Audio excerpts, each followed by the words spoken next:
Hello everybody and welcome to the fourth video in our series of videos on Ireland between 1932 and 1990. This is the final video we will be doing on this period of Irish history. As always, we begin with our learning outcomes. So by the end of this presentation, you guys should know what the first program for economic expansion was.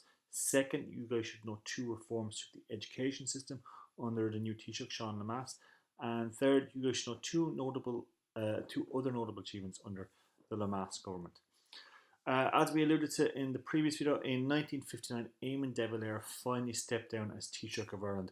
He had first become Taoiseach in 1932. He had been in Irish politics since the 1916 Rising, and even after he stepped down as Taoiseach, he went on to serve as President of Ireland for the next 14 years.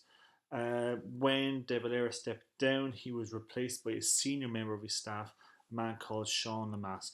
Lemass had a very colourful career as well. He fought in the 1916 Rising. It is believed that he was actually a member of Collins' squad. Remember those secret assassins who took out the Cairo gang during the War of Independence. We have met him before as well. In our video on the emergency, he served as the Minister for Supplies during the emergency. When Lemass came to power, many people thought that it would be the same old people that he would keep around him, just like Lemass, and just keep his friends close to him. But he surprised a lot of people by appointing younger, enthusiastic ministers to the government. People like Jack Lynch, Charles Haughey, and Donogh O'Malley, the Minister for Education. There were many successes under Lemass, and he really helped modernise the country. Ireland had been left behind economically and socially. We saw the great poverty in the 50s.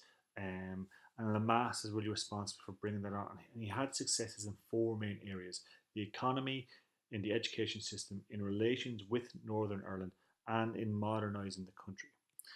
Remember, we looked at the economy underneath De Valera, and De Valera had a protectionist policy. So remember, protectionist policy was that they would put tariffs on things coming in to protect local businesses. Unfortunately, that meant the standard of goods wasn't really challenged at a local level, and products weren't good. Under Lemass, they brought in this new policy of free trade. This was really pushed by a civil servant called T.K. Whitaker, who published a paper called the First Programme for Economic Expansion. And this set out an economic programme for Ireland to really grow the economy.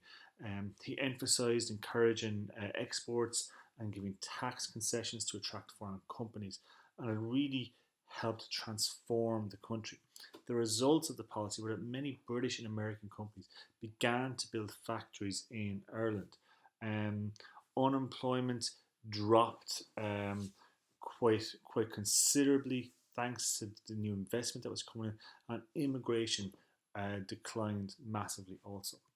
Another great area of success, and possibly even more important than the economic success, was the success in the education system. Under Donogh O'Malley, the Minister for Education, there was this big push to change the education system. There was large investments put in to educate the future workforce. School courses were changed and improved, new schools were built, and old ones were refurbished. But the biggest change was the introduction of free secondary education for all children and free school transport for all second level pupils. Remember, this is a time when a large proportion of the population would still have been rural. A lot of people wouldn't have cars, they wouldn't have had transportation. So even if you could avail of the free education, a lot of people in rural areas would not be able to avail of it. So there was free transport provided for them as well. The results of these educational reforms, there was a significant increase in the number of people going to secondary school, and it really helped to develop a well-educated workforce to fill the jobs that were being provided by the new foreign companies brought in by the new program for economic expansion.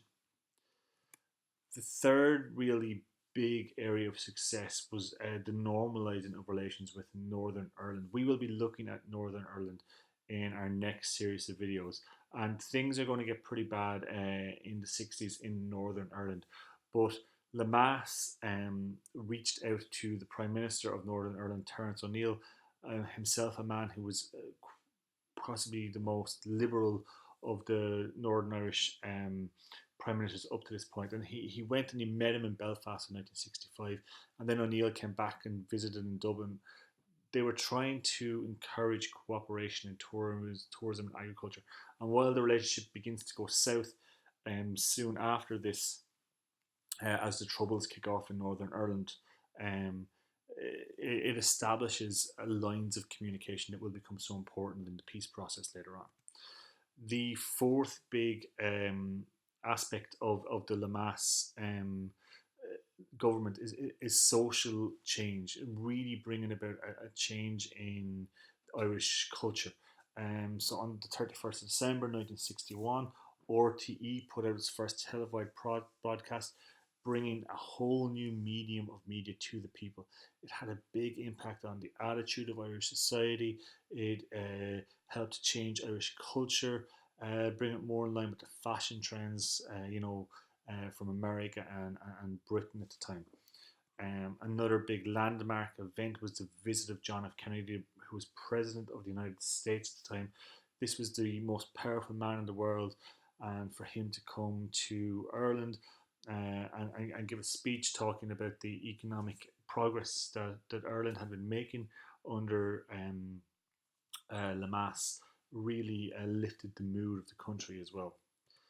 However, Lemass took over in 1959. By 1966, he decided to retire. He was replaced by Jack Lynch, who was one of these dynamic, enthusiastic politicians we have been talking about.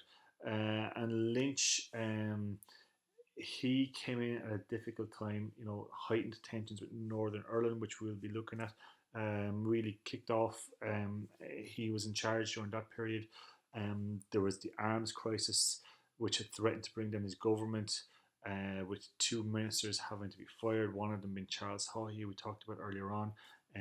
We will talk about the arms crisis again, but it was, Irish ministers implicated in arms smuggling up to the north of Ireland.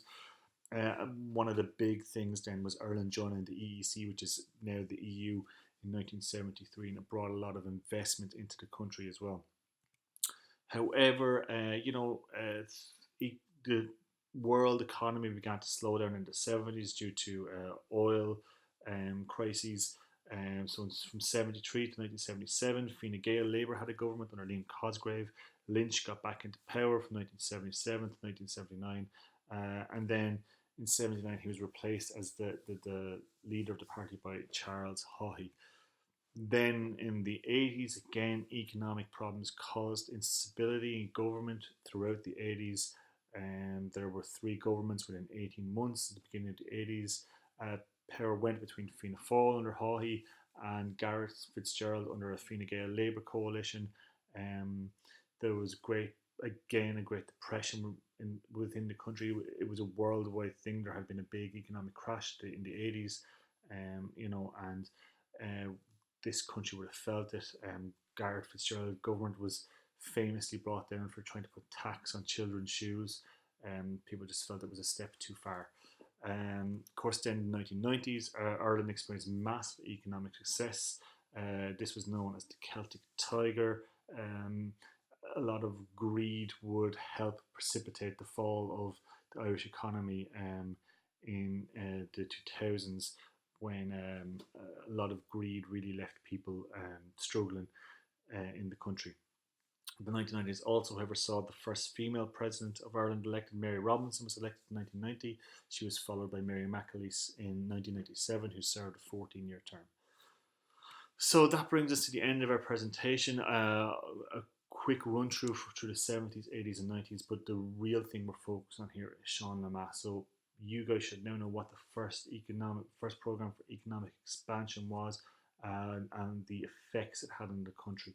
You guys should know two reforms to the education system under Lemass, and finally, you guys should know two other notable achievements under Lemass, whether that be the normalising of relations with Northern Ireland, introduction of RTE, diplomatic